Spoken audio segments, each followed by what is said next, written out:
Viongozi wa serikali wakiongozwa na mkuu wa utumishi wa umma Felix Kosgei waliwasili na ahadi za maendeleo, huku swala la nafasi ya naibu wa rais kusalia eneo la Mlima Kenya katika uchaguzi wa mwaka 2027 pia likiibuka.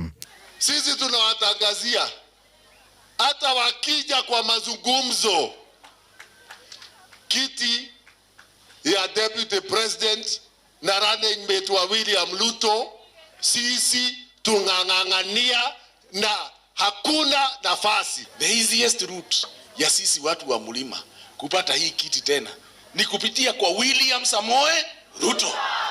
Tuensure yeye tumeweka yeye 2027, alafu tuko na kijana wetu Kithure Kindiki tuweke yeye pale 2032. Kosgei akizungumzia maendeleo ya serikali tangu mwaka 2022 na kusema yanatosha kumpa Rais William Ruto kipindi kingine cha uongozi. Serikali hii tangu 2022 imefanya kazi nchi yote na iko sawa kila mahali. Zile zinafanyika huko Mombasa, huko Murang'a, hapa Nyeri, Marsabit, iko sawa. Hakuna mahali hata mmoja rais wa Jamhuri ya Kenya imebagua au imewacha nje.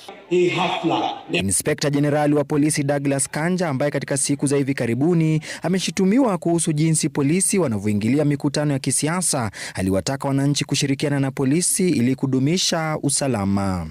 Mimi kama Inspector Generali niko na primary responsibility ya security, lakini nyinyi kama wananchi pia is an area that we share together. Mimi siwezi nikafaulu kwa upande ya security kama sifanyi kazi na nyinyi kama members of the community. Na katika kaunti ya Nakuru, mbunge wa Bahati Irene Njoki pia aliibua swala la nafasi ya naibu wa rais. Sisi tunajua vizuri sana deputy president ni Kithure Kindiki kwa sasa hivi. Unajua ni kama ukiwa na nyumba mama wa kambo aingie. Mama wa kambo amepata mama mzee akiwa kwa nyumba yake. Tafadhali nawaomba asikuje kuingia kwa bedroom ya mama mzee.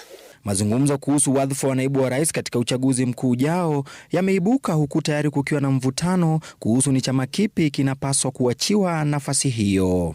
Willy Lusige, Runinga ya Citizen.